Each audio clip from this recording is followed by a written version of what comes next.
S block element কথা হচ্ছে এই 1 নাম্বার আর 2 নাম্বার গ্রুপের যারা, এই যে গ্রুপ 1 আর গ্রুপ 2, এরা হচ্ছে এস ব্লক এলিমেন্ট। আর পাশাপাশি হিলিয়াম, এটাও এস ব্লকের অন্তর্ভুক্ত। এবং টোটাল মৌল সংখ্যা হচ্ছে 14টা।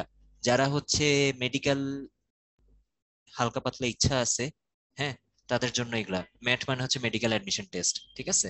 মেডিকেলের জন্য যাদের হালকা পাতলা ইচ্ছা আছে তারা হচ্ছে এগুলা মানে দেখে রাখতে পারো বা হচ্ছে মনে রাখতে পারো। ইঞ্জিনিয়ারিং এ সাধারণত মানে কি বলে, এমসিকিউ বলি বা রিটেন বলি, সরাসরি এইভাবে এত মুখস্থ টাইপ আসে না, একদম যে আসে না তা না, বাট আসার সম্ভাবনাটা একটু কম। এই জন্য বললাম প্রায়োরিটি অনুযায়ী যার যেটা সুবিধা আর কি, হ্যাঁ।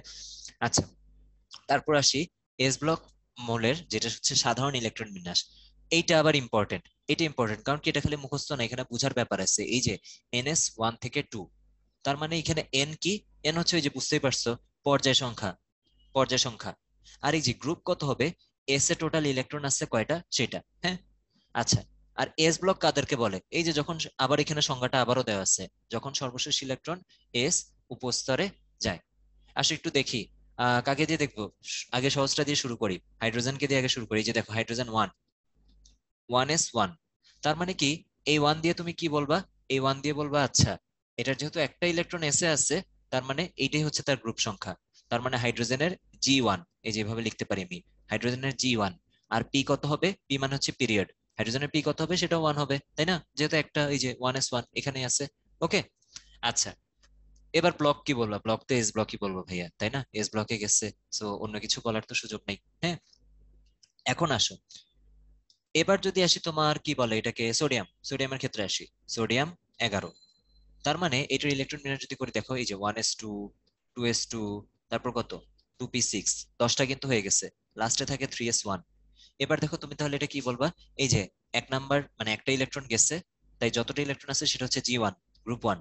আর এই যে 3 নাম্বারে হচ্ছে লাস্ট ইলেকট্রনটা গেল, তাই এখানে 3 নাম্বার গেছে দেখে P3 বলবা। এটাকে তো আর P1 বলবা না, পিরিয়ড 3, পর্যায় 3 বলবা, যেহেতু 3 নাম্বার পর্যায়ে এসে গেছে।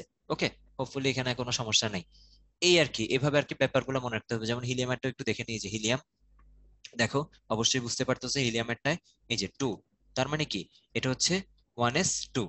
এই তো, তাহলে কি হবে? হিলিয়ামের গ্রুপ 2 হবে নাকি? হিলিয়ামের গ্রুপ 2, আর পিরিয়ড হচ্ছে কি 1, ঠিক আছে না? ঠিক নাই কিন্তু, ঠিক আছে। এই যে হিলিয়ামের কথা এই জন্যই আলাদা বলা হচ্ছে। তোমাদের বইতে ওই যে 19-এর বইতে ছিল তাই না, হাইড্রোজেন আর হিলিয়ামের ব্যতিক্রম ধর্মী অবস্থান।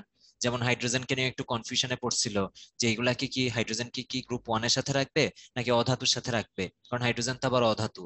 কিন্তু এই যে পর্যায় সারণীটা দেখতে সুন্দর লাগে, যাতে ব্যালেন্স করতে হয়, যাতে এই জন্য হচ্ছে তোমার হাইড্রোজেনকে পরে হচ্ছে লেফটে রাখলো। আর হাইড্রোজেন যেহেতু একটু তড়িৎ ধনাত্মক, সব মিলে আর কি, হ্যাঁ। সো ঠিক একইভাবে হিলিয়ামকেও ফার্স্টে চিন্তা করছিল, একটু বলি, হিলিয়ামকেও ফার্স্টে এখানে রাখার একটা প্রস্তাব আসছিল। ওই যে যেহেতু লাস্ট শেলে 2টা ইলেকট্রন থাকে, ইয়ের মতো আর কি, বেরিলিয়াম ম্যাগনেসিয়াম ওগুলার মতো লাস্ট শেলে 2টা ইলেকট্রন থাকে। কিন্তু পরে দেখা গেল না, হিলিয়ামের সাথে ওদের ধর্মের তো অনেক পার্থক্য। পর্যায় সারণী বানানো হয়েছে একই টাইপের ধর্মের জন্য। তো আমি যদি ওই ধর্মকে মানে ধর্মকেই কোনো কেয়ার না করি, একদম বৃদ্ধাঙ্গুলি দেখে না, হিলিয়ামকে আমি মৃৎক্ষার ধাতুর সাথে রেখে দিলাম, নিষ্ক্রিয় গ্যাস যদিও, সো তাহলে তো হবে না, হ্যাঁ। আবার হাইড্রোজেনেরটা কিন্তু এত ইললজিক্যাল না। হাইড্রোজেন যেহেতু এই যে তড়িৎ ধনাত্মক, এই জন্য কিছু কিছু ধর্মের ক্ষেত্রে মিল দেখা যায়, হ্যাঁ, তড়িৎ ধনাত্মক যেহেতু, এই জন্য মিল দেখা যায়, এই জন্য ওদের সাথে রাখছে। আচ্ছা, so আমরা কি বুঝবো যে এই যে এটা 2 হবে না, এটা কত হবে? গ্রুপ 18, বা ওই যে জিরো গ্রুপও বলা হয় অনেক সময়, এটাই এই জন্য এটা স্টার দিয়ে রাখলাম। ওকে, আচ্ছা, এবার আসো। এবার